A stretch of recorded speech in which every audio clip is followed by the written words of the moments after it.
Bienvenue à tous et à toutes.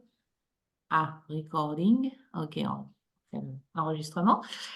Bonjour à tous, bienvenue dans ce webinaire animé aujourd'hui par Adnat Messaoud que je vais présenter. Alors, c'est toujours dans le cadre de la Coaching Week, hein. Merci d'être là, merci d'être présent. Aujourd'hui, c'est une journée avec un seul atelier en présentiel qui aura lieu tout à l'heure à 14 heures au Technopark, mais on a beaucoup de webinaires aujourd'hui. Là, c'est le deuxième de la journée avec Adnan. Et nous terminons la Coaching Week demain par une plénière. Alors, je vous invite vraiment à assister à cette plénière pour célébrer tous ensemble la fin de cette semaine. Alors, qui est Adnan? Je vais le présenter brièvement. Et si j'ai oublié quelque chose d'Adnan, sens-toi à l'aise de rajouter. Merci, Alors, Nita. Adnan, c'est un professionnel de l'innovation, coach et mentor qui accompagne des fondateurs de start-up, managers et dirigeants des PME depuis plus de 10 ans. Alors, pourquoi? Pour les aider à prendre les meilleures décisions possibles, pour améliorer leur performance, pour améliorer la performance de leurs équipes et se sentir aussi un peu moins seuls dans la gestion au quotidien.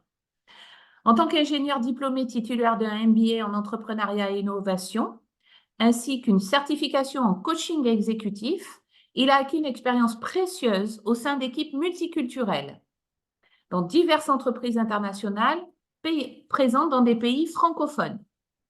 Il a plus de 25 ans d'expérience dans les domaines des télécommunications, des services financiers et du numérique. Il est aujourd'hui le dirigeant d'un cabinet international de conseil en innovation. Son objectif est d'appliquer une expérience panafricaine au bénéfice des petites et moyennes entreprises ainsi que des startups. Voilà, actuellement, il mène plusieurs projets innovants en Mauritanie, au Maroc et en République démocratique du Congo. Est-ce que j'ai... C'est parfait, Nathalie. Franchement, c'est même flatteur. Merci beaucoup. Euh, Je te laisse la écoute, parole. Cet merci espace est le beaucoup. tien. Merci beaucoup. Merci d'être là. Alors, bon, je me connecte depuis la Mauritanie. Donc, si on a quelques soucis de connexion, j'ai un plan B, un plan C. Ne vous inquiétez pas si je disparais. J'ai des plans pour revenir au niveau de la connexion. Normalement, ça devrait aller. Merci pour l'opportunité. Alors, l'idée, c'est pas de vous retenir pendant, on a prévu 1h30, mais je pense, honnêtement, l'idée, c'est de partager avec vous quelques idées par rapport, qui sont très, très tirées de mon vécu. C'est beaucoup plus l'expérience que la connaissance. Et donc, l'idée, c'est d'en débattre, d'en discuter avec vous, de prendre vos points de vue et honnêtement sortir plus avec une discussion autour du coaching des startups un partage dans un seul sens. Donc, n'hésitez pas à tout moment à partager, m'arrêter. Enfin, voilà. Nathalie, elle est là, elle va m'aider en support. Donc, toutes les questions sont les bienvenues. N'hésitez pas, c'est un sujet un peu particulier. Donc, je vais tout de suite, sans tarder, aller vers le support de présentation. Et puis, je pense que ça va nous permettre très vite on va dire un peu de placer le cadre. Voilà, et voilà, et voilà. Je ne sais pas si vous voyez ma présentation. Oui, très bien. C'est bon. Parfait, parfait. Donc, alors, en fait, j'ai parlé de moi en parlant d'un vrai vécu. C'est que, honnêtement, le coaching m'a sauvé. Enfin, il a sauvé plutôt ma carrière. Euh, Très simplement, je travaillais chez Inuit. J'étais candidat pour être directeur commercial. Il y a un bon moment, je pense que c'était en 2010-2011. Et j'étais enfin, le top candidat choisi. Il y avait top 3. J'étais le candidat le plus à même de gérer, on va dire, cette fonction de point de vue spécialiste. J'étais vraiment spécialiste du terrain, j'avais tout fait, mais j'avais un gros problème était un problème de relation, on va dire, interdépartement. Autant avec mon équipe, ça se passait très bien, mais je défendais tellement mes équipes que finalement, c'était pour mes équipes et contre les autres. Donc, je ne travaillais pas forcément en bonne collaboration. Il y a mon boss qui est venu me voir, que j'ai remplacé pour dire, Adnan, j'ai une bonne et une mauvaise nouvelle. La bonne, c'est que tu es dans le top 3 des candidats. La mauvaise, c'est que tu as un problème de caractère. Et si tu ne le règles pas, tu risques de passer à côté. Voilà, qu'est-ce qu'on fait? Il m'a dit, écoute, j'ai une deuxième bonne nouvelle. Je t'ai inscrit à une formation de coaching prise en charge par l'entreprise chez Convergence, Younes Blatif, que je connaissais un peu. Donc, du coup, voilà, ça a été vraiment pris en charge. Et puis, donc, cette année, c'était une mise à niveau. J'ai envie de dire, c'était presque une obligation. J'ai fait du coaching parce que je devais le faire. Et puis, très sincèrement, j'ai pris goût à ça, j'ai compris à quoi ça servait. Et du coup, j'ai pris en charge moi-même ma propre continuité de formation puisque j'ai décidé de faire le pro l'année suivante. Et donc, du coup, j'ai fait de mon coaching, on va dire, un accompagnateur professionnel depuis que j'ai été. Voilà. Donc, en fait, du coup, je suis passé par un peu le problème par lequel passent pas mal de dirigeants et encore plus les startups. Je vous expliquerai pourquoi. Mais si on reste très rapidement sur les dirigeants, le plus gros problème, c'est qu'ils sont souvent seuls. Vous le savez, je pense mieux que moi que le coaching. Plus vous montez dans la hiérarchie, plus vous êtes seul. Et très souvent, ils n'ont personne à qui faire confiance. D'autant plus que le mot coaching, vous le savez également mieux que moi, est un peu. Enfin, tout le monde s'est retrouvé coach à un moment donné, puisqu'il n'y a pas trop de structure, de règles, on va dire, de réglementation, entre guillemets. C'est pour ça que c'est important de faire partie d'associations comme ICF. Ma conviction, c'est que chaque dirigeant a besoin à un moment donné ou l'autre du coach.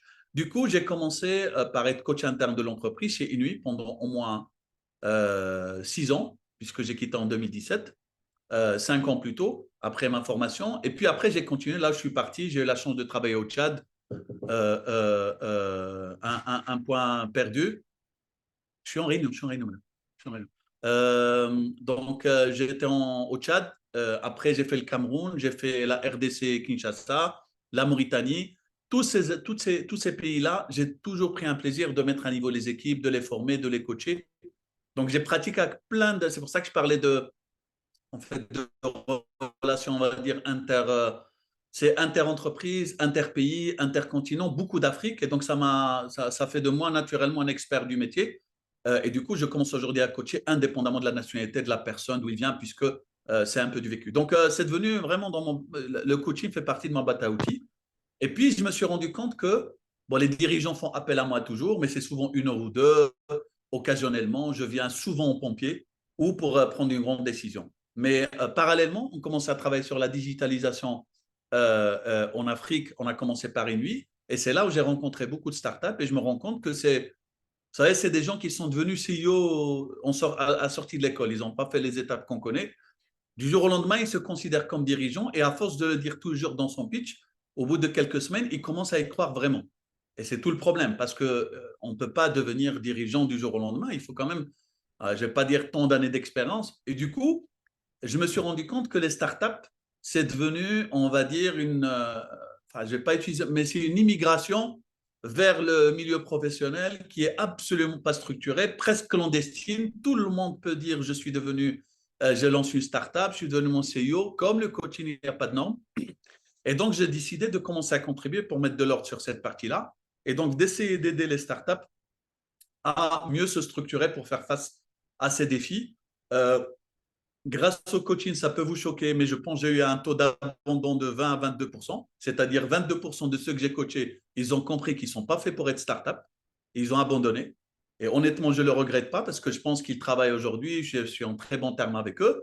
Et c'était plus une folie du moment qu'une envie réellement de pouvoir persévérer, aller plus loin. Et voilà, donc, ce que vous allez voir dans les slides suivants, c'est un mélange un peu entre l'expérience, le vécu et un peu évidemment la structure, pas mal d'insights qui viennent des États-Unis par rapport à la partie coaching. Encore une fois, n'hésitez pas à m'interrompre, je vais parler beaucoup parce que ça sort un peu du vécu et du cœur, donc je ne vais pas trop sentir le temps. Heureusement qu'il y a Nathalie pour me cadrer, mais n'hésitez pas à poser toutes vos questions, ça serait vraiment avec plaisir. Dans le premier slide, sincèrement, le coaching m'a sauvé avec ER, j'ai envie de dire, mais bon, il m'a sauvé. Alors, avant de parler du coaching, j'ai envie de parler de la startup pour vous comprendre un peu l'environnement. Bon, il y a évidemment le coaching professionnel de business et tout ça, on va en parler. Mais quelle est la différence entre une entreprise et une startup? Deux choses. Une entreprise classique, c'est une entreprise qui a un modèle, elle est en train de l'exécuter. Elle est entourée souvent de spécialistes, elle a un plan de travail. En fait, c'est un peu le salarié en quelque sorte. Si on devait prendre l'entrepreneur et le salarié, bah, l'entreprise établie et start-up, c'est exactement la même chose. Le salarié, c'est la corporate. Il a des objectifs, il y a une pression, mais il est là surtout pour exécuter, entouré de spécialistes avec un plan en général clairement établi, même si on va voir qu'au niveau des PME, il y a quand même beaucoup, beaucoup, beaucoup de travail à faire pour avoir un réel plan. Startup, il est tout le temps en mode recherche, tout le temps. Souvent testé, moi-même, j'ai lancé quelques startups, j'en ai foiré 8 sur 10 et je suis dans la bonne moyenne. Honnêtement, je suis dans la bonne moyenne. En général, si vous sauvez 10%, c'est très bien. Donc là, j'en ai sauvé 20%. Je me suis rendu compte que j'étais au-dessus de la moyenne, alors que pour moi, c'était catastrophique. Les personnes sont souvent, alors, généralistes ou trop spécialistes, mais on va dire que c'est plutôt généraliste dans le management. Ils connaissent pas un peu ce qu'ils font, ils ont une idée, ils y croient, et malheureusement, on est entouré, bon, dans certains pays, ils sont un peu plus réalistes, mais dans des pays comme le Maroc, on est entouré quand même par un environnement startup qui vous fait rêver. Vous pouvez avoir une startup qui a eu un seul succès, un peu comme les influenceurs sur TikTok et YouTube. Il ne va pas vous raconter les 90 erreurs qu'il a fait, il va se concentrer sur la seule réussite et vous allez vous rendre compte, vous allez avoir l'impression que c'est facile. Vous dites, bah, puisque lui, il a réussi, moi, je peux y arriver. Mais la partie invisible de l'iceberg, il ne vous la montre pas. Et comme je vous dis, moi-même, avec toute mon expérience, j'ai quand même fait 8 échecs sur 10 en 2 ans. J'imagine que quelqu'un qui est moins expérimenté, à moins qu'il soit extrêmement doué avec plus de chance, va être dans cette moyenne-là. Donc, ça nous crée j'ai envie de dire, une variable supplémentaire à gérer quand vous coachez un dirigeant, un fondateur de start-up. Vous coachez quelqu'un qui n'est pas stable. Pas stable de point de vue. Il n'est pas stable dans le sens où il est tout le temps en recherche. Il teste, il grille, il n'a pas de souci à le faire. Donc, imaginez que vos enfants, voilà, ils sont dans la salle, ils n'arrêtent pas de parler, de changer, de parler au téléphone et vous essayez de les coacher. C'est un peu comme nos enfants. C'est très, très compliqué d'avoir comment dire, pas concentration, comment on appelle ça, leur intérêt, qu'ils se concentrent un peu avec tout ce que vous dites parce que ils sont sur plein de choses. Ils sont en train de tester, ils regardent celui qui a réussi à faire telle ou telle chose, ils vont encore chercher. Donc, dans cet environnement-là, vous devez l'accompagner pour que, tout en zigzagant, ils choisissent le bon chemin. J'ai voulu mettre ce cadre-là parce que c'est extrêmement, c'est une énorme différence entre un coach habituel qu'on connaît et un coach de start-up. Ça vient entre autres de ça. Mais il y a d'autres raisons que je vais expliquer un peu plus tard. Est-ce que jusque-là, vous avez des questions ou je peux continuer? Alors, je n'ai pas de questions dans le chat, Adnan, pour l'instant, mais si quelqu'un veut Parfait. poser une Parfait. question, qu'il se sente à l'aise. Parfait. Du coup, je passe au slide suivant. Alors, j'utilise des mots un peu forts, mais pour vous dire. Alors, en général, les statistiques des startups disent que à peu près 23%, une entreprise sur 4, elle coule, donc elle ne réussit pas, simplement parce qu'elle n'avait pas la bonne équipe. Qui dit bonne équipe, indirectement, c'est un dirigeant qui a choisi la bonne équipe. Et en fait, pourquoi est-ce que c'est dans le top 3? Parce que finalement, une startup a les mêmes soucis qu'une entreprise, sauf, sauf que ça arrive à grande vitesse. C'est-à-dire qu'on roule très vite. Donc, les mêmes problèmes, on roule très vite. Si on a, j'ai envie de dire, une route avec plein de cailloux et tout ça, en entreprise normale, on prend le temps d'essayer de s'arrêter, contourner. Mais avec une start-up, on roule très vite et sans expérience, donc sans permis. La personne ne vous le dit pas, mais elle est en train de rouler vite et sans permis. C'est ça une start-up. Alors, la probabilité on va dire, d'arriver sain et sauf, elle est de 1 sur 10, maximum 20%. Mais les gens, parce que jeunes, dynamiques, tout ce que vous voulez, ils prennent la peine d'y aller. Donc, l'élément RH est extrêmement important. Et le rôle du coach, il est pratiquement critique parce que même si vous voyez qu'il est en numéro 3, qui concerne les équipes, mais par exemple, même les éléments qui sont hauts, le coach peut aider à les améliorer parce que quand on attaque un marché, et ça m'arrive souvent, quelqu'un qui veut arriver avec une idée pour répondre à un besoin qui n'existe pas, mon travail, on va le voir tout à l'heure, en tant que coach, mentor, parce que c'est un mix entre les deux, c'est d'essayer de l'éclairer par rapport à cette prise de décision pour qu'il comprenne c'est un joli rêve, mais il ne va pas pouvoir devenir une réalité. Quand je vous dis tout à l'heure, 22% de ceux que j'ai accompagnés ont décidé d'arrêter, c'est parce que j'ai réussi un peu à les aider à éclairer un peu voilà, leurs idées qu'ils avaient notamment par rapport au marché. J'ai utilisé des techniques de coaching, puisque finalement, c'est lui qui a dû répondre. Mais donc, ça a été valable pour le premier, un peu moins pour le deuxième parce que c'est plutôt financier. Mais n'empêche que sur ces 5 éléments que vous voyez, quand vous maîtrisez le sujet, vous êtes capable, avec les outils de coaching, de l'orienter pour qu'il prenne conscience qu'il n'a pas vraiment tous les moyens pour réussir son expérience. Et donc, la probabilité d'échec devient plus élevée. Voilà. Alors, en fait, il y a 3 formes d'aide aux dirigeants. Je parle plutôt de dirigeants de start-up. Le coaching qu'on connaît, il est clairement insuffisant. Mon message, c'est pour dire que le message habituel aujourd'hui enfin le message. Quand je parlais de coaching pour startup, vous allez voir que c'est une version, allez, je vais utiliser un mot, mais une version déformée, une version, voilà, OGM, je cherchais le mot.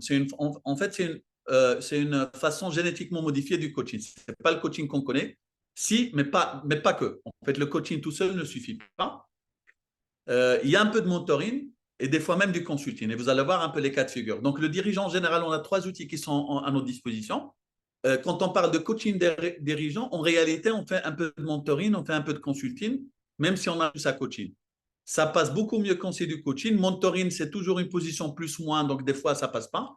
Et consulting, c'est un peu tout ce qu'on dit sur les consultants, même si j'en fais partie. Souvent, on vous demande la montre pour vous montrer l'heure. Donc, ce n'est pas très crédible quand on est consultant uniquement. Du coup, le mot coaching englobe un peu tout, d'autant plus qu'en termes de démarche, c'est souvent une démarche de coaching. Donc, finalement, dans ces trois blocs que vous avez vus, ils vont tous être dedans, mais c'est le coaching voilà, c'est qui va prendre le titre en quelque sorte. Et donc, en fait, pourquoi le coaching classique dont j'ai parlé tout à l'heure n'est pas adapté aux startups? Pour trois raisons. Il y en a peut-être plein, mais j'ai choisi les trois plus grandes.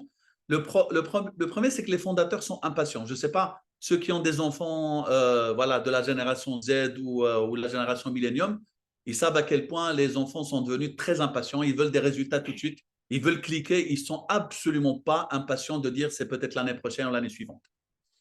Ils veulent des résultats rapidement. Il y a ce qu'on appelle l'économie de la flemme. En fait, ils ne veulent pas produire quoi que ce soit, ils ne veulent pas cuisiner, ils ne veulent pas chercher. La preuve, c'est qu'ils ont 1 milliard de fois plus de données que nous, mais ils n'exploitent pas 1%. Des fois, ils viennent vous voir avec un pitch, il suffisait de chercher sur Internet, ils auraient trouvé le bon pitch. Ça, c'est la deuxième contrainte. Et la troisième, c'est qu'ils ont une confiance en eux disproportionnée par rapport à leur capacité à faire. Mon fils inclus, en fait, mon fils, quand je lui parle d'un sujet, il est sûr de lui, jusqu'à ce qu'il rentre dans le mur. C'est là où il revient pour dire finalement, oui, je sais, c'était un mur, on parle du mur, on fait en sorte pour que ça n'arrive pas une deuxième fois. Donc, vous allez devoir gérer une population de plus en plus jeune qui a ces trois caractéristiques. Le coaching classique habituel ne marche pas. Pourquoi? Parce que, et je parle sous votre contrôle, le coaching, en général, c'est d'aider la personne à trouver lui-même des solutions à son propre problème. Mais quand la personne est impatiente, la flemme, elle a trop confiance, honnêtement, ça ne vous aide pas vraiment à réussir votre séance de coaching. Du coup, je reviens à ce que j'ai dit tout à l'heure, il faut un coaching qui est un peu OGM, qui est retravaillé pour en faire un peu de mentoring, sans trop parler de mentoring, et même des fois du consulting quand il s'agit d'équipe. D'accord? Ça va jusque-là? Très bien, Adnan. Pas de questions dans le chat. Super. Alors, il y a trois formes de coaching pour les startups. Et comme j'en parlais tout à l'heure, en fait, c'est un mix entre le coaching qu'on connaît, c'est-à-dire individu, équipe et organisation, mais toujours mixé, mixé avec le… En fait, c'est des cocktails de coaching, j'ai envie de dire, différents mix qu'on a. On en a trois. Le coaching business, qui est en fait un coaching d'équipe, mais il y a un peu de consulting parce qu'on parle bien de chiffres. On ne peut pas être coaching d'équipe en business sans maîtriser les données du business, sans pouvoir comprendre le business lui-même. C'est extrêmement difficile. Le coaching exécutif, on s'occupe du dirigeant, mais vu que c'est une jeune population, souvent, donc on est souvent en position aussi de mentoring pour essayer de leur montrer la voie. Et enfin, le coaching d'organisation, c'est aussi le coaching d'organisation, c'est le coaching d'organisation qu'on connaît, mais il y a toujours du consulting parce qu'il faut terminer par des tableaux de bord, par des objectifs, par de la motivation. Bon, il y a un peu de team building côté coaching, mais il y a aussi des objectifs et des suivis côté consulting. Donc, j'ai envie de dire que voilà les trois formes qu'on trouve sur les startups, les plus répandues. Évidemment, je suis sûr qu'il y en a plein, mais ceux que j'utilise le plus souvent, c'est ces trois-là. Les plus courants, c'est souvent le business et exécutif. Honnêtement, pas beaucoup d'organisation parce que très souvent, les patrons de ces startups-là sont pas vraiment conscients de la notion d'équipe. Pour eux, c'est plus des amis, on lance ensemble. Et quand eux, ils sont motivés, ils considèrent que tout le monde est motivé. Et c'est très compliqué de leur dire, il y a toi, il y a les autres. Donc, c'est tout un travail. Souvent, ça se fait au niveau du coaching exécutif et business avant de pouvoir réellement parler de l'organisation elle-même. Donc, c'est les deux premiers qui sont les plus souvent sollicités. En tout cas, personnellement, c'est là où on me demande le plus d'intervenir. Alors, Adnan, Yes. j'ai une question dans le chat. Est-ce que tu souhaites y répondre en Oui, direct bien maintenant? sûr, avec plaisir. Yes. Alors, j'ai Fatima qui pose la question. comment vous arrivez à faire la séparation entre ce mixte dont vous parlez, coaching, mentoring et consulting, dont les outputs ne sont pas les mêmes? Alors, c'est une bonne question. La réponse, c'est que je ne fais pas. En fait, quand vous arrivez avec la boîte à outils et vous dites en fonction du problème que je vais avoir, je vais sortir le bon outil pour le régler. Il n'y a pas de séparation, il ne peut pas y avoir de séparation parce qu'il y a vraiment à 99% l'intelligence de situation qui fait que vous sortez le bon outil en fonction de besoin. Très, très difficile, voire presque impossible d'anticiper. Et si vous arrivez en disant, écoutez, selon le problème que j'ai compris, ça va être une séance purement de coaching, vous allez vous retrouver à faire du consulting. C'est vrai qu'en tant que coach, on nous a appris à ne pas aider, à ne pas donner la solution, mais plutôt aider la personne à la trouver. Quand vous êtes face à des startups, à la génération Z et Millennium, vous allez attendre très, très longtemps. Et donc, soit vous avez, on va dire, une gestion par objectif et vous avez envie de l'aider et trouver une solution, soit vous dites non, non, voilà, le coaching, c'est ça, il a qu'à se débrouiller, auquel cas, ça va être une séance qui ne va pas être bénéfique pour lui et, à mon avis, pas pour vous, parce que votre finalité, c'est de l'aider. Donc, la réponse est de dire, il n'y a pas de. On vient avec les outils en fonction de la situation. Comme je disais, intelligence de situation. Il faut avoir les trois outils. Et d'ailleurs, c'est pour ça que quelqu'un qui fait que du coaching, qui veut se retrouver à faire un peu de business, un peu de mentoring, sincèrement, des fois, on fait des dégâts. Donc, moi, ce que je recommande quand on veut faire du business coaching, coaching business, on peut être un peu généraliste, évidemment, mais à un moment donné, il vaut mieux se spécialiser et aller vers, je ne sais pas, les PME, l'industrie, essayer d'avoir une spécialité parce que d'abord, ça crédibilise et puis à un moment donné, il a besoin de vous. Vous jouez un triple rôle à tout moment. J'espère que j'ai répondu à la question, Fatima, sinon je peux Oui, reformuler. merci beaucoup. Si je peux me permettre, quel est Bien le sûr. pourcentage du coaching dans ce mixte, si vous permettez? Alors, en fait, c'est une très bonne question. Moi, je pense que le coaching, allez, je vais pas, c'est presque l'heure du déjeuner, c'est la pâte à pizza. Le coaching, c'est la pâte à pizza. Tout le reste, la pâte à pizza, c'est le coaching. Après, vous mettez tout dessus. Donc, je peux dire, allez, ça dépend comment on valorise la pâte à pizza. Pour ceux qui font du régime, évidemment, elle est pas très intéressante, mais j'ai envie de dire 50-50. En fait, le coaching se retrouve quand je fais du consulting. Il est là quand je fais du mentoring. C'est presque un outil. Le chemin, c'est le coaching. Et les éléments, c'est mentoring et consulting. Donc, je peux dire du 50-50. Des fois, moins. Mais allez, une bonne moyenne, c'est 50-50. C'est vraiment la pâte à pizza. Alors, j'ai Merci Zakia beaucoup. qui souhaite.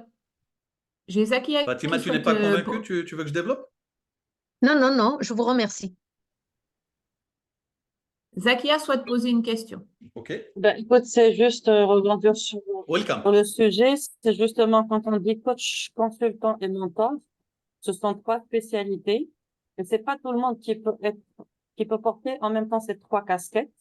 Il faut quand même avoir une expertise et une expérience dans ce domaine qui va nous donner cette capacité d'être mentor, parce que ça part d'une expérience et d'une expertise. Et puis, de devenir ce consultant qui va partager de son expérience et de son expertise pour accompagner justement sur le terrain. Si tu peux juste passer un mot par rapport à ça pour clarifier les choses. Zakia, excuse-moi, j'ai eu un petit souci de connexion. Désolé, vraiment. Donc, pour ceux Non, qui non, il n'y viennent a nous pas de rejoindre, souci. ouais, répète-moi juste la partie de la question. Désolé, j'ai compris La l'intro, mais question, c'était quoi la question exactement? oui, la question, c'est juste clarifier justement les domaines d'intervention des différentes spécialités, parce que c'est pas tout le monde qui peut se permettre de porter ces casquettes. Alors, attends, Adnan, parce que j'ai un micro. Oui, Voilà, ça y est, le micro est arrêté. C'est bien. Vas-y. Vas-y, Adnan. OK. Alors, de mon point de vue, Zakia, en fait, moi, personnellement, le coaching, comme d'ailleurs je l'ai expliqué dans l'introduction, c'est mon outil d'expert. C'est-à-dire, je ne vais jamais coacher quand je ne maîtrise pas le domaine. Mais je parle de moi. C'est-à-dire que je vais voir un domaine que je maîtrise, n'est-ce pas? Et je vais avec mes outils de coach. Je ne sais pas si tu vois ce que je veux dire, Zakia. Oui, oui, je fais, vas-y. Donc, vous me recevez ou pas? Oui, oui, très bien. OK. Pardon. Donc, je disais, Zakia, en fait, c'est très simple. Je suis expert dans un domaine et je parle coaching. C'est un peu être bilingue. Tu vois, dans un métier, tu travailles un métier, on te demande de parler français et anglais, mais ton métier, c'est expert dans je ne sais pas quoi. Moi, je veux être expert d'abord et je parle coaching. Je démarre jamais le choix de mes contacts par le coaching. Le fait d'avoir choisi startup, je sais que le mode startup, il est commun à tout le monde. Donc, je peux l'appliquer à n'importe quelle startup, quel que soit son domaine. Mais si tu viens me dire, par exemple, tu vas accompagner business coaching d'une société, n'importe quoi, d'agriculture dans un domaine que je ne maîtrise pas, je ne serai pas capable de faire du coaching parce qu'il faut d'abord que je maîtrise le business. Merci. Je t'en prie.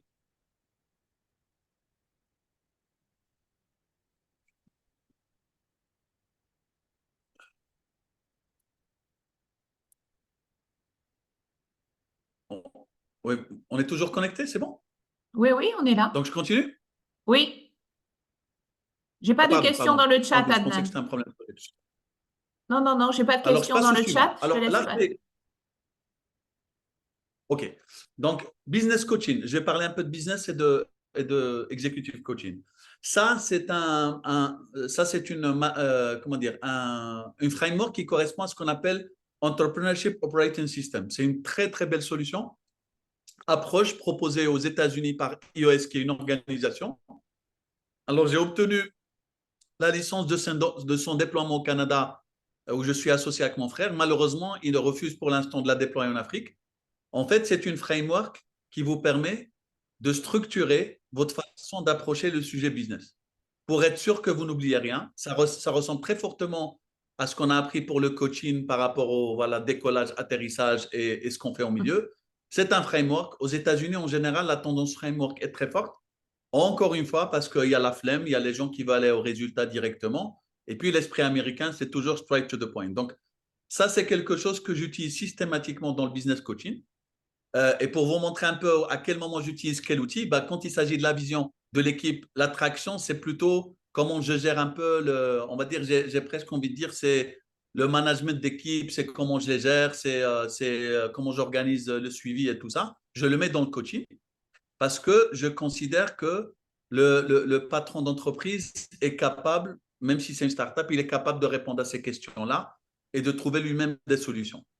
Après, ça devient plus technique. Par exemple, tout ce qui est process, gestion de données et gestion de ce qu'on appelle, comment on appelle ça, problem solvers.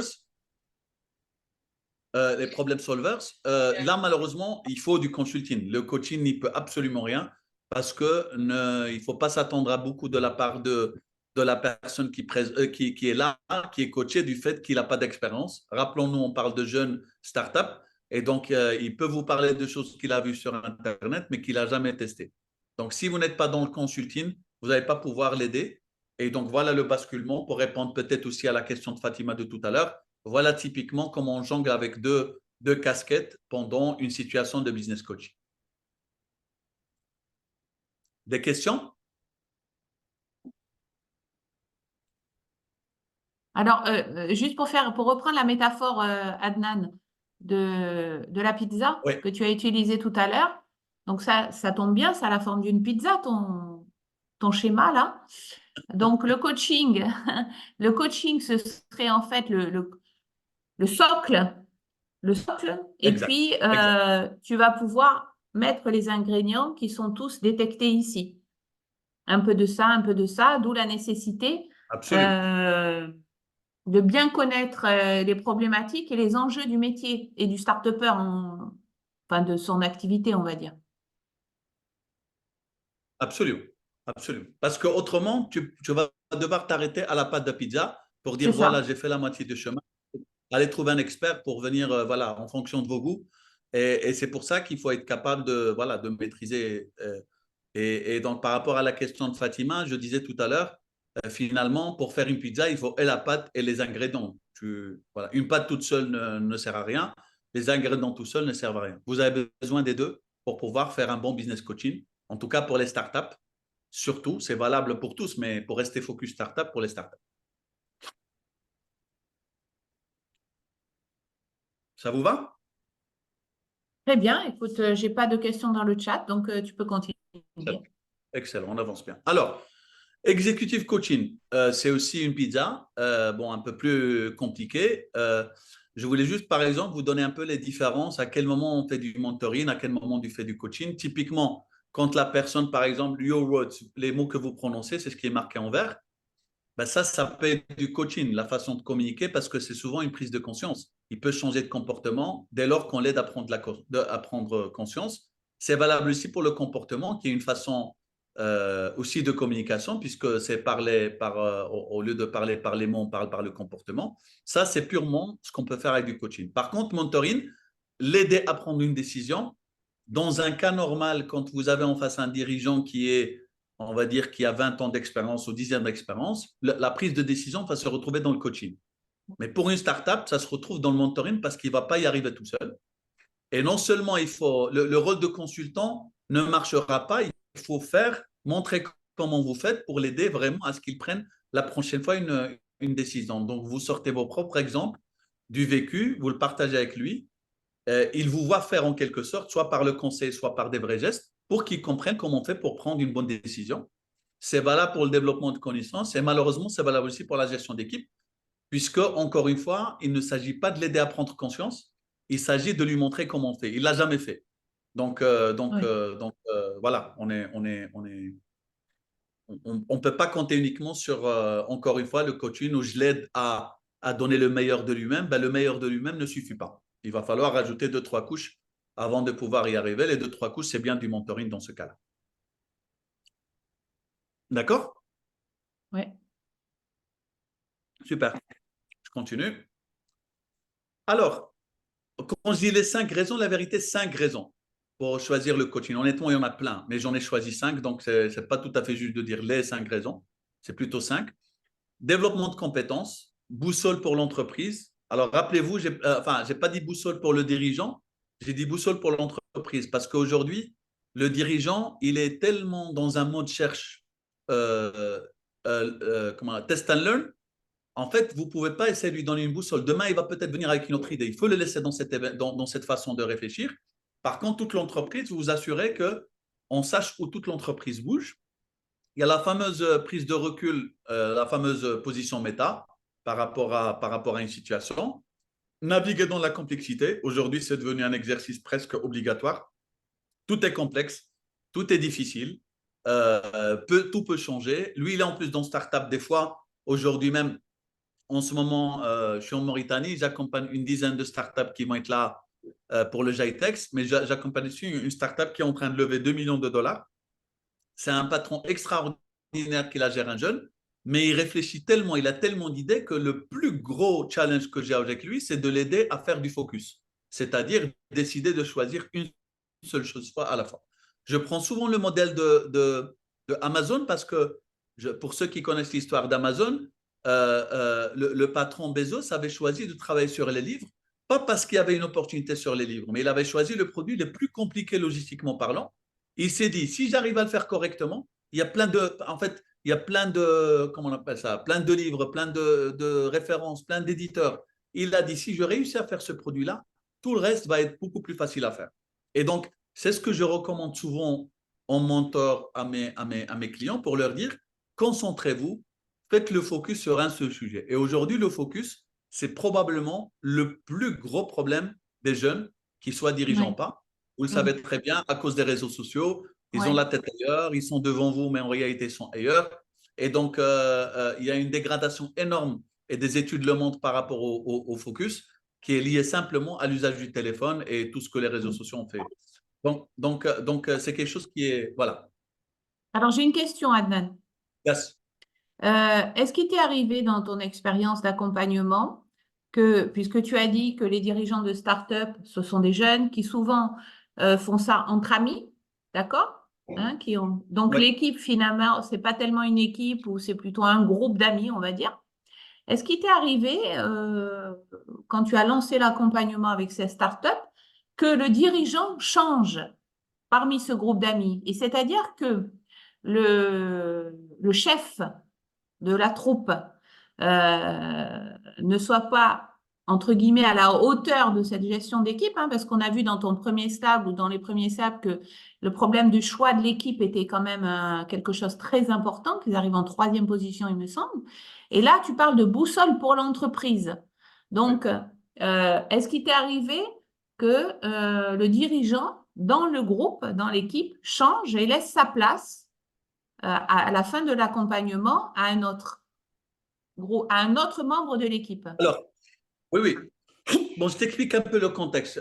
Aujourd'hui, par exemple, dans les évaluations d'entreprise pour faire ce qu'on appelle une levée de fonds, un élément statistique, hein, ce n'est pas inventé. En général, quand vous voyez qu'il y a une entreprise qui a été lancée par un seul fondateur, elle a moins de chances d'avoir des levées de fonds qu'une entreprise qui est lancée par deux fondateurs. Pour la D'accord. simple et bonne raison, on se dit cette personne, tout est autour de lui. Le Oui. jour où il va en avoir marre, et ça peut arriver, toute l'entreprise va s'écrouler. Donc, au début, le problème qu'il y a souvent, c'est qu'au début, il y a un fondateur et il ne peut pas quitter parce que c'est lui qui a. Donc, quand est-ce on commence à parler de quitter? Rarement quand il prend conscience qu'il doit prendre de recul. Ça, moi, de toute façon, de mon expérience, c'est jamais arrivé en phase de start-up avant d'avoir des financements. En fait, c'est quand vous avez un financement, une première, une deuxième fois, où les nouveaux actionnaires commencent à prendre la main et commencent eux-mêmes à décider de vous virer, ou très souvent, ils vous demandent de vous repositionner. Ils voient que vous êtes très technique. Ils disent, écoute, c'est très bien, vous restez dans la boîte, mais vous n'allez pas la diriger. On va mettre un CEO, vous êtes CTO, vous allez vous occuper de la technique. Et très souvent, ça crée des problèmes d'ego. Il faut un peu de temps avec la personne comprenne. On lui explique que c'est dans l'intérêt de l'entreprise. Mais malheureusement, très rare où les personnes prennent conscience lui-même. Typiquement, par exemple, celui que j'accompagne aujourd'hui, il est tout seul, il est patron. Une très belle boîte, 2 millions de levée de fonds. Et déjà, ça ne se passait pas bien, donc je me suis positionné en tant qu'advisor qui a permis un peu d'aider. Mais aujourd'hui, en fait, en même temps, il me dit, Adnan, je comprends, moi je m'occupe de la technique, je veux que tu m'aides à organiser la partie commerciale, mais sans se rendre compte. Il se retrouve à mettre son nez dans la partie commerciale, dans la partie. En fait, il est omniprésent parce que c'est son bébé. Et on revient à l'histoire du bébé pour gérer cette transition. Donc, je travaille avec lui durement pour qu'il comprenne que finalement, il y a lui et l'entreprise. Lui, ce n'est pas l'entreprise. C'est son bébé et il peut se permettre voilà. Et c'est une des plus difficiles transitions, mais bon, évidemment, notre boulot, c'est ça aussi. Donc voilà, pour te répondre, rarement ils font eux-mêmes. En général, c'est les actionnaires nouveaux ou les gens qui ont investi qui commencent à décider de ça. Ça me fait penser, et peut-être tu me corriges si je me trompe, au scénario des entreprises familiales. Absolument, absolument, absolument. C'est exactement ça. C'est exactement la même.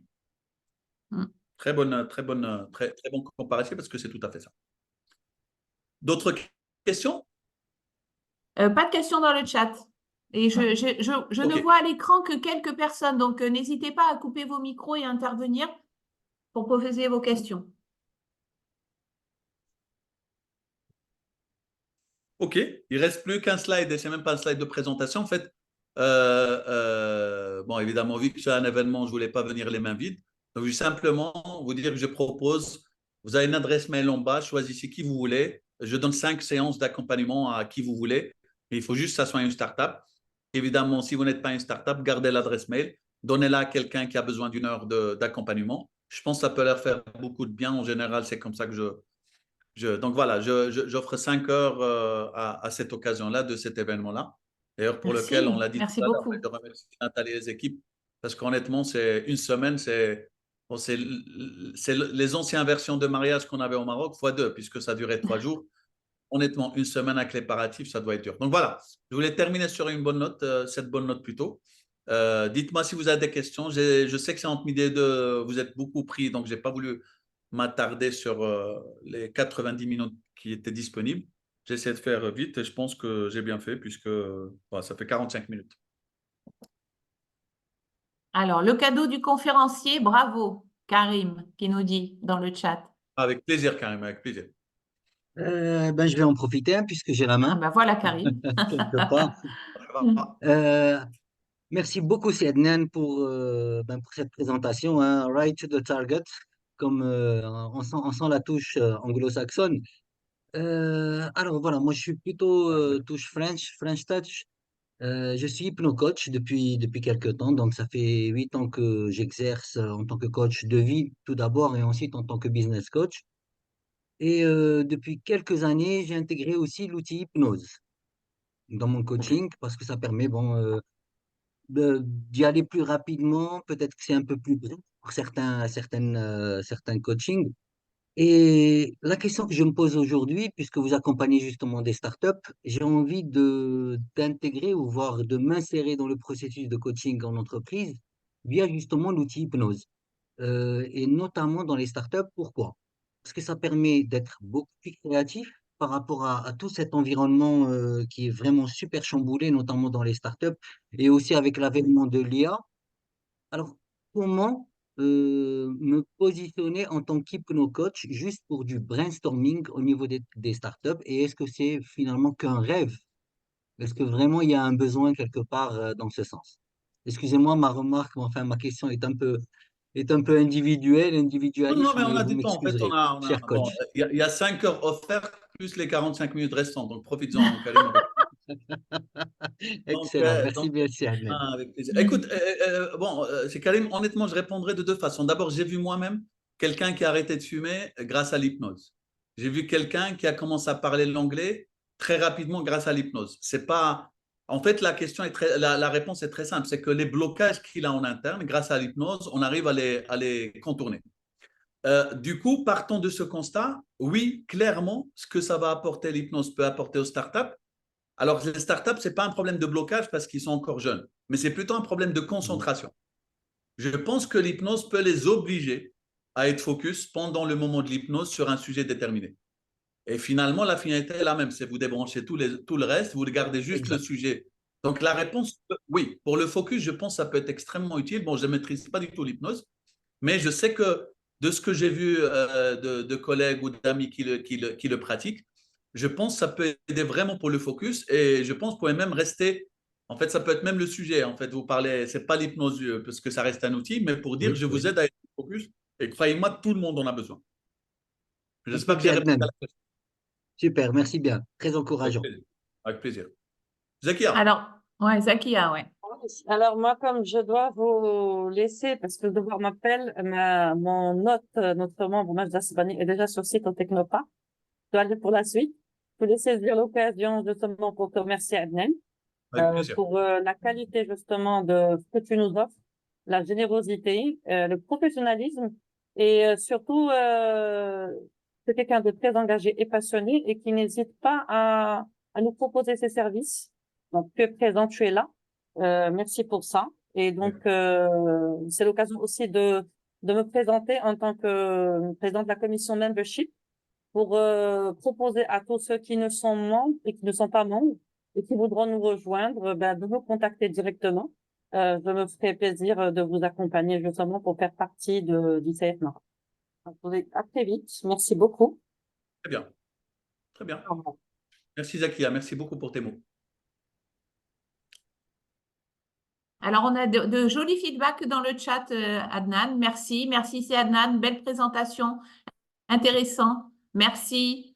Alors, Naoufel a écrit en arabe. Je ne peux pas lire, mais Je peut-être que… verrai. Merci Ah, je beaucoup, vois si ça. Adnan. Une Ah, vraie en fait, valeur il a dit merci ajoutée. beaucoup. Il a dit merci beaucoup. Elle n'a pas mis Ah, Nathalie, par contre, hein, en arabe. Ça, je te compte. Non, je crois que mais je bon. sais écrire mon prénom en arabe. Merci. Moi aussi, merci. Voilà. Merci beaucoup. Voilà. Parfait. Donc, Nathalie, tu me dis quand s'il n'y a pas de questions, s'il est temps de vous libérer, comme ça tout le monde Alors, profite. moi, je demande aux participants, est-ce que vous avez des questions supplémentaires ou pas? Oui, mince. Et, Oui, Tijania. Nathalie, oui, mon micro était fermé. Non, moi, je voulais juste d'abord te dire merci beaucoup, Adnan, pour Plaisir. l'efficacité de ta présentation. Toujours, c'est très, très straight to the point. J'ai une question et une remarque. Par rapport à la pâte à pizza, par rapport au fait de venir avec sa boîte à outils, mais de manière très, voilà, je veux dire très, très décomplexée. Tu dis, je fais ça, après, je vois qu'est-ce qu'il faut à cette start-up ou à ce dirigeant, c'est ça. Alors, c'est vrai que ça va, quand j'ai commencé ma formation en coaching, et on a été formé par le même, déjà, j'allais te dire, que pense notre formateur commun, Younes, de cette approche. Deuxièmement, moi, j'étais un peu dans une approche très, voilà, recherche d'efficacité, résolution de problèmes et tout, parce que, bon, de par mon expérience en entreprise, c'est vrai qu'on a plutôt tendance à vouloir mettre la casquette de consultant malgré soi. Et il fallait que je travaille beaucoup, beaucoup, beaucoup sur moi, me freiner, me calmer pour, pour avoir la posture du coach et vraiment, voilà, ne pas pas laisser tomber cette casquette de consultante et de rechercher, vouloir être efficace et tout ça. Il m'a coaché d'ailleurs sur ça, Younes. Donc voilà. Donc, et puis, deuxième chose, ou troisième chose, la pâte à pizza, en fait, des fois, la pâte à pizza peut être le consulting. Tu commences par une mission en consulting Tout à fait juste. Oui, et qui va déboucher sur et le coaching oui, sera un ingrédient. On est tout à fait. d'accord? Oui, oui, Voilà. absolument. C'est un point d'entrée, parfaitement aligné. Voilà. Mais toi, tu es très à l'aise avec ça, alors qu'on nous a tellement appris à cloisonner, voilà, mettre des barrières et ne pas mélanger les gens. Tu sais, Tijani, Oui, je te réponds juste avec un commentaire. En fait, dans le management, quand j'ai dû gérer des entreprises avec des niveaux oui, hiérarchiques oui. assez différents, en fait, on m'avait dit il faut apprendre à prendre l'ascenseur, c'est-à-dire Oui, magnifique. que n'importe qui, dans n'importe quel étage, soit à l'aise avec toi. Tu es Ouais, DG, tu parles à un vendeur dans la rue, il faut qu'il soit à l'aise. Quand exact. tu lui parles en plus moi, ça passe pas. Et donc, c'est un peu la même chose qu'on pratique dans les outils, c'est-à-dire qu'on va devenir consultant, on est mentor en montre, on est à l'écoute, on parle pas. On joue un peu le rôle, voilà, C'est ça. un peu comme un bon père de famille. On s'adapte à la situation. Et c'est vrai que si je parle à Younes, je n'ai pas jamais de discussion avec lui, mais en général, c'est assez compartimenté, je te le confirme. Mais moi, Oui, j'ai pratiqué les trois et honnêtement, je pense que je suis bien meilleur coach parce que je maîtrise le contenu que si ouais. j'étais coach. Voilà, je suis bilingue en quelque sorte. Mm. Oui, oui, voilà, voilà. Bilingue. Oui, mais j'aime bien la pâte à pizza et les ingrédients, j'aime bien, j'aime bien la métaphore. Merci Adnan en tout cas. Ah, c'est un plaisir. Merci, Tijania. Merci beaucoup. Alors, moi, j'ai une question, Adnan, si tu Merci. permets. Là, tu es en Mauritanie. Tu Merci. accompagnes aussi, on va dire, dans l'Afrique francophone, on va dire. Et quand j'ai fait ta présentation, on a parlé d'équipe multiculturelle. Alors, justement, entre cet ingrédient de jeunes qui sont plutôt, qui ont une approche, tu dis, ils font tout à la fois, polychrone, on va dire, Absolument. et aussi les cultures étrangères. Tu vois, la Mauritanie, c'est pas la même chose que le Maroc, etc. Bon, Absolument. alors, quel ingrédient mets-tu et comment, d'un point de vue coaching, j'entends, d'un point de vue coaching, comment tu gères ça? Quelle approche tu as, etc. En fait, à quel niveau pour toi la D'un point différence de se vue situe à quel niveau? culturel uniquement. Oui, au C'est-à-dire que, culturel, en fait, il est-ce faut que tu toujours chercher gères le. Vas-y. Mauritaniens Ouais.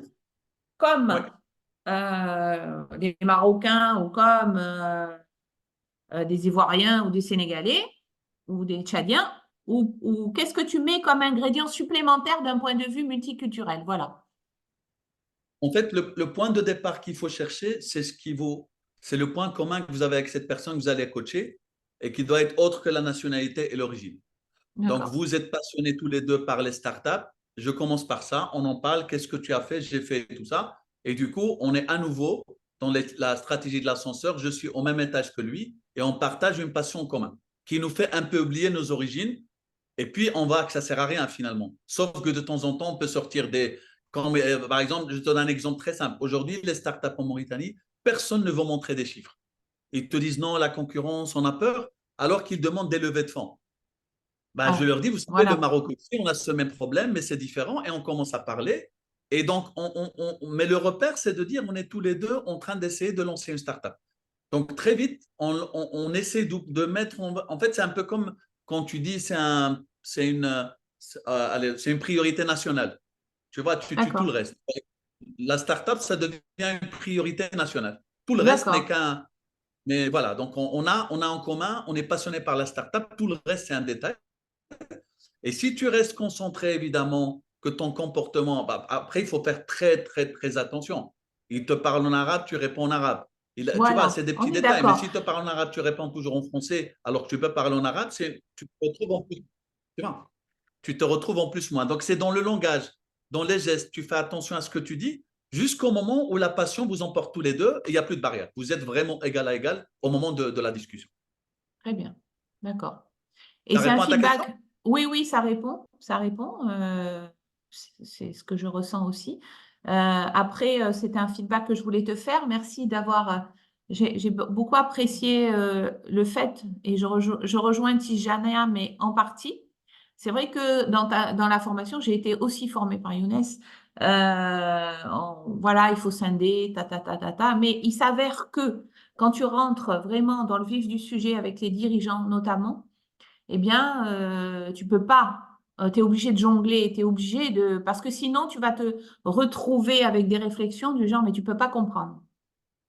Exact, voilà, absolument. Et ça, tu peux D'accord. pas comprendre, ça vient, pam, ça y est, ça te flingue ton alliance. Et c'est lui qui est en plus moins par rapport à toi, et là, c'est foutu. Donc, j'ai beaucoup apprécié le fait que tu désacralises le métier du coaching, même si on est entre coachs là, hein, mais c'est bien aussi de mettre une petite touche. Et la métaphore de la pizza, je la retiens. Super. Et si je reçois un appel de Younes, je ne vais pas décrocher, je sais que je vais disparaître Tu dans mon sais, déjeuner pendant quelques Tu minutes. sais qu'il nous a fait une vidéo magnifique pour la plénière de lundi, en soutien Excellent, total. Donc, il est avec nous et il nous soutient tout le temps. Non, non, c'est bien. Alors, faites voir, est-ce que j'ai des questions dans le chat? J'ai des commentaires? J'ai donné Alors, une deuxième adresse, apparemment, il y a un problème avec la première adresse. Je viens de donner une deuxième pour éviter, voilà. Donc, je viens de donner une deuxième adresse, c'est la mienne pour être sûr de recevoir les messages. C'est alors Naufel qui si m'avait posé Adnan, la question. ah oui, est-ce qu'il y a un problème sur l'adresse mail? Voilà. Adnan, Open J'ai donné Advisor, un plan B. voilà. Il a réglé. C'est réglé. Absolument. Ça marche. Merci beaucoup. Avec plaisir. Bonjour, Donc, c'est j'en très déduis qu'il ne reste intéressant. plus qu'à 4 places. Ouais. Dommage que j'ai raté. Il y a un enregistrement, Adel Baki. Il y aura un Payant, enregistrement. mais On a il est enregistré payant, la session. il est payant, mais ça va. Il est... Merci Nathalie, Si on a merci plus besoin de Nathalie moi, pour le retour. Alors, si vous n'avez plus de questions, je propose de libérer Oui, Adnan on va et nous exactement. aussi, du coup, pour Et nous aussi, accueillir parce qu'il faut que je parte le au Technopark. Exactement. excellent. On doit partir au Merci Technopark. beaucoup Alors, vraiment pour cet échange. Merci. Vas-y, Moi, Nathalie, je vais te remercier encore, Adnan. C'était très intéressant cette présentation. Effectivement, droit au but. Beaucoup de conseils pratiques et on voit que l'expérience est là. Merci. Et merci d'être là et pour ta générosité aussi pour cette offre que j'espère que tous les participants ont pris en photo pour pouvoir la diffuser à qui de droit. Absolument. Et Merci merci pour vos beaucoup. encouragements. Je suis en train de lire les commentaires. Vraiment, merci. Merci Oui, pour vos encouragements. Et à très vite, Inch'Allah. c'était top. Merci. À très vite, Adnan. Merci Au beaucoup. revoir. Au revoir. Bye. Au revoir Au tout le revoir monde. Au revoir.